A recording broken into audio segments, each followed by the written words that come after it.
Have you ever walked into a room full of hundreds of people and felt your eyes automatically pulled toward one specific woman, without knowing why? She wasn't necessarily the loudest one. She wasn't necessarily the most dressed up one. But there was something about her. Something in the way she carried herself. Something in the way she spoke. Something in the way she looked at the world. Like she was seeing 3 layers underneath the surface of everything that everyone else was only seeing the top of. And you thought to yourself, what is it about her? What does she have that is different? What does she know that the rest of the room doesn't? I'm going to tell you exactly what that is today. And if you are a woman watching this right now, there's a very strong chance that what I'm about to say is going to describe you more accurately than anything you've ever heard before.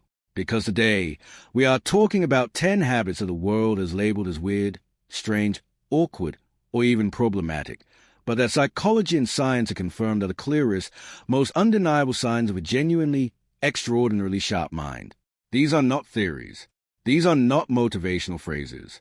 These are research-backed, scientifically verified patterns that consistently appear in women with the highest levels of intelligence, creativity, and emotional depth. And here's the part that might hit you the hardest. Most highly intelligent women have spent years, sometimes their entire lives, being told that these habits are their flaws, being told to fix them, being told to be more normal, more organized, more social, more consistent. And what I am here to tell you today is that every single person who ever told you to fix these things was looking at a diamond and calling it a rock. So take a deep breath, open your mind completely, and let's begin. The first habit, the one that makes people raise their eyebrows the fastest, is talking to yourself. Not occasionally, not accidentally, but regularly, freely, and without apology. When a highly intelligent woman is working through a problem, you will often hear her speaking out loud to herself, about the situation in front of her, and the world around her will immediately start whispering. Is she okay? Is she stressed? Why is she talking to herself like that? Society has attached a strange stigma to self-talk as though it is a symptom of something wrong. But here's what the science actually says. A landmark study published in the Quarterly Journal of Experimental Psychology found that people who verbalize their thoughts while solving complex problems perform significantly better than those who stay silent. When hundreds of thoughts are simultaneously racing through the mind of an intelligent woman, plans, possibilities, concerns, solutions, connections between ideas, keeping all of that contained silently in the mind creates cognitive overload. Bringing those thoughts out through language, giving them shape and sound and structure, allows the mind to organize itself with extraordinary precision. Self-talk is not madness. It is the most efficient form of natural self-therapy that the sharpest minds on the planet use instinctively. When you hear an intelligent woman talking to herself, she is not losing her mind. She is using it at full capacity. The second habit is one that has been challenged, criticized, and misunderstood since the beginning of time. And that habit is staying awake late into the night. Since childhood, every culture on earth has told us that a responsible, disciplined, successful person sleeps early and rises early. The person who stays up late is the lazy one, the careless one, the one who is wasting their potential. But here is what multiple psychological studies, including research published in the journal Psychology and Individual Differences, have consistently found. People with higher levels of intelligence show a strong natural preference for late-night wakefulness. Their minds do not slow down when the clock hits 10. They accelerate. The deep, uninterrupted silence of the night, when the rest of the world has gone quiet, when the phones stop ringing, when the demand of other people have paused, gives the sharp-minded woman the space and freedom to fully inhabit her own thoughts. That is when her most powerful ideas arrive. That is when her most complex problems get solved. That is when her imagination runs its fastest. If you have been apologizing for your late nights your entire life, stop. Your mind knows when it works best. Trust it. Now, if you're reading this and nodding, if you're already recognizing yourself in these words, I want you to do one thing right now. Drop a comment below and tell me which habit we've talked about so far lives the most strongly in you. I read every single comment. And seeing your answer confirmed in writing is going to feel like permission you've been waiting to give yourself for a very long time. Comment right now. I'll wait. The third habit on this list might be the one that causes the most conflict between intelligent women and the people who share their space. And that habit is the legendary, the infamous messy room, the scattered desk, the organized chaos that drives everyone around them absolutely insane. We are being culturally conditioned to believe that cleanliness equals intelligence, that a person with a tidy space has a tidy mind. But a groundbreaking study from the University of Minnesota, led by researcher Kathleen Vose, completely dismantled that assumption. The research found that people who work in disordered, cluttered, seemingly chaotic environments consistently produce more creative, more unconventional, more innovative ideas than people who work in perfectly neat spaces. A highly intelligent woman's mind is perpetually engaged with something larger, a new idea, a deep problem, a complex creative challenge. Her mental energy is being invested in what matters to her. And what matters to her is rarely which specific shelf a particular book belongs on. To anyone looking in from the outside, her space looks like a disaster. But ask her where anything is, and she will tell you immediately. Because even within the apparent chaos, her mind has built its own intricate system. Her external world reflects the complexity of her internal one. And there is a strange, brilliant beauty in that. The fourth habit is one that society calls a problem, but psychology calls a superpower. And that habit is overthinking. Deeply, extensively, exhaustively analyzing every situation, every conversation, every decision from every possible angle. The woman who replays a conversation from 3 days ago and suddenly understands what the other person actually meant. The woman who thinks about a decision for 2 weeks before making it because she is mapping every possible outcome. The woman who hears a single sentence and immediately begins tracing its implications 5 steps into the future. Ordinary people look at this and say, she worries too much. She needs to relax. She's making things harder than they need to be.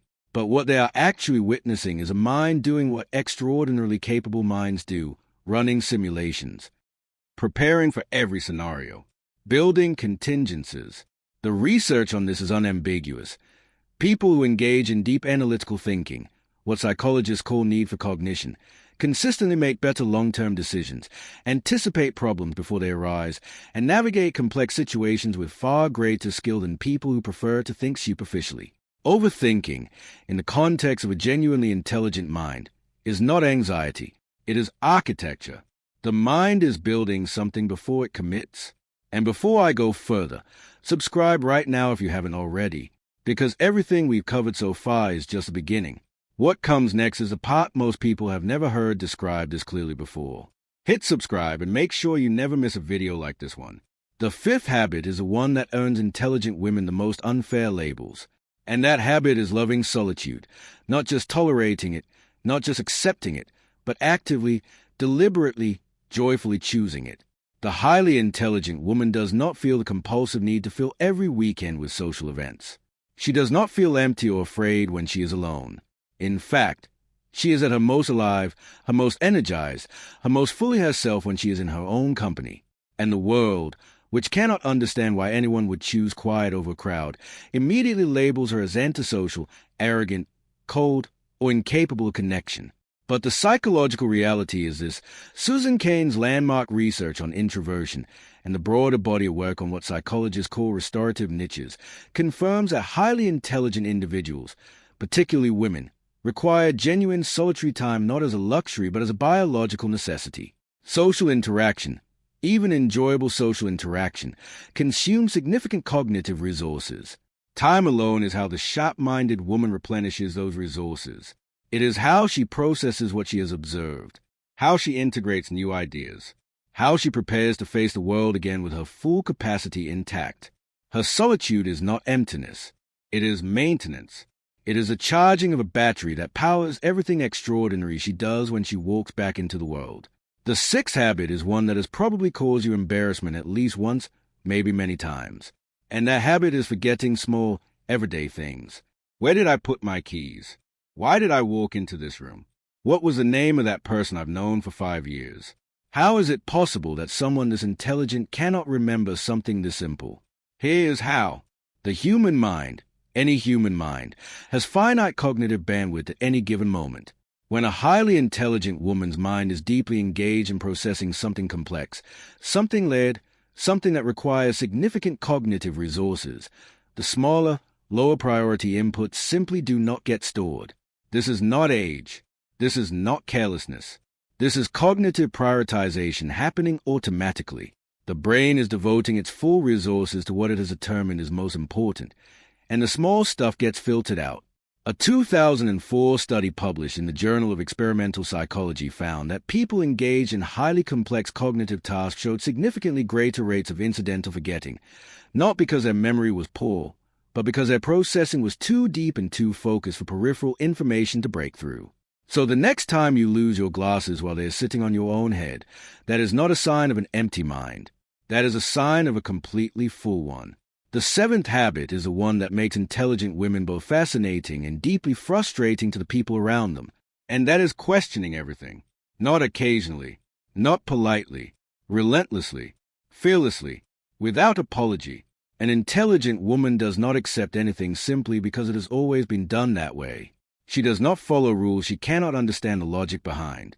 She does not embrace tradition she has never been given a satisfying reason for. She asks why. She asks how. She asked who decided this, and when, and based on what evidence, and whether it still applies. The people around her, especially those who have never questioned the same things, often find this exhausting and threatening, because someone who questions everything makes everyone around them suddenly aware that they have never questioned anything.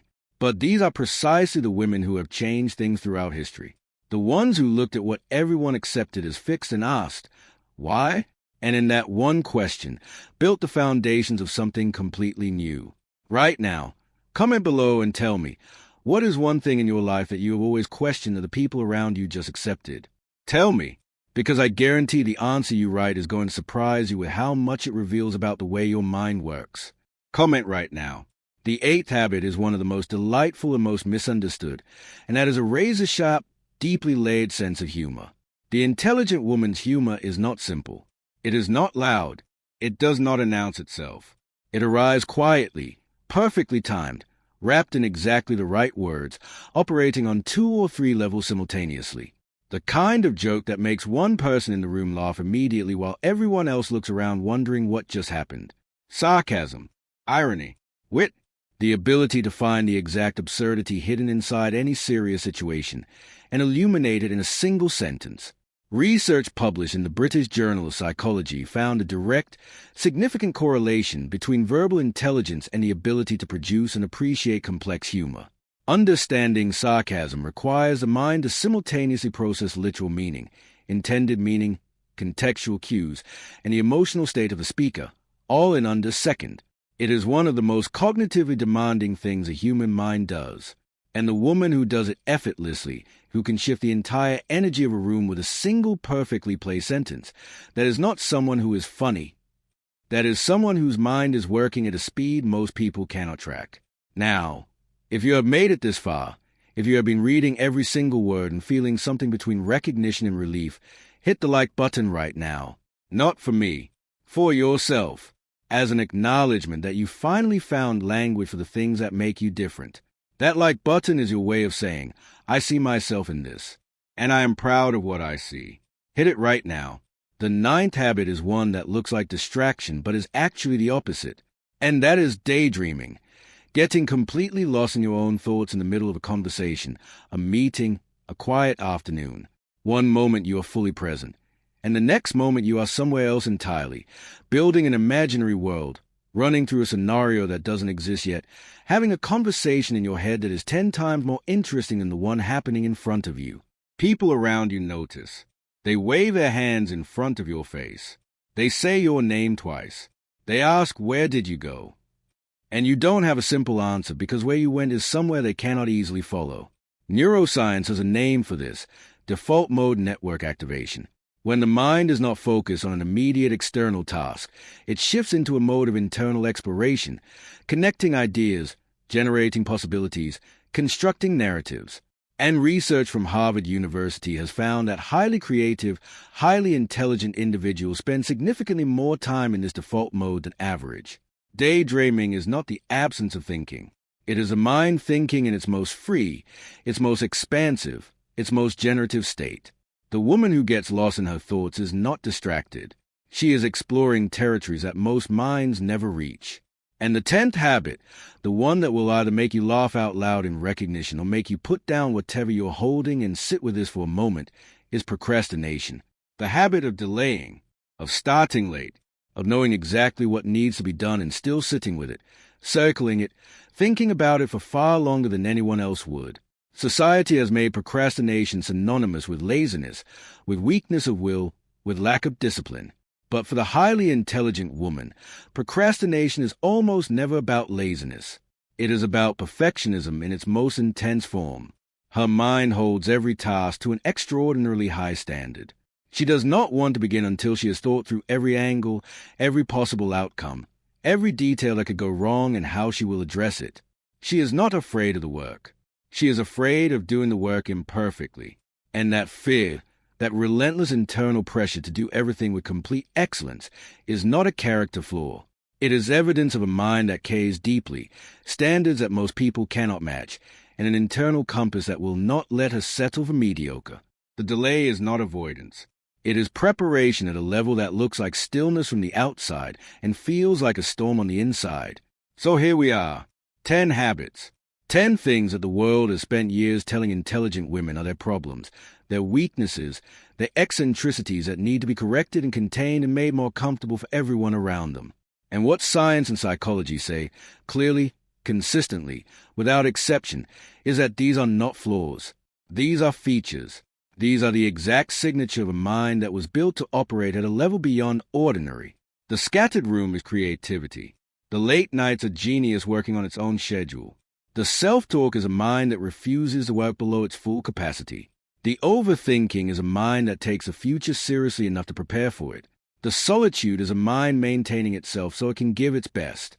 The forgotten keys are a mind too full of important things to bother with small ones. The constant questions are a mind that respect the truth too much to accept comfortable lies. The sharp humor is a mind working faster than words. The daydreams are mind building worlds. And the procrastination is a mind that will not settle for anything less than extraordinary. If even 3 of these habits live inside you, stop apologizing for them. Stop trying to be someone else's version of normal. Stop shrinking the parts of yourself that make other people uncomfortable, because those are almost certainly the exact parts that make you remarkable. Your weird habits are not the things wrong with you. They are the things most deeply right with you. Subscribe right now, because this is what we do here every single week. We take the things that make you feel strange and we give them back to you as strengths. We decode the parts of yourself you were taught to hide, and we show you exactly why they were always worth showing. Subscribe and share this video with one woman in your life who needs to hear every single word of this today. Not tomorrow, today. And I want to end with one question, one comment request that I genuinely, deeply want you to answer. Which of these 10 habits has followed you your entire life? Which one did people around you criticize the most? And looking at it now, looking at what it actually means, how does it feel to finally understand that it was never weakness at all? Tell me in the comments. Tell me your story, because your story deserves to be heard, and so does your extraordinary mind.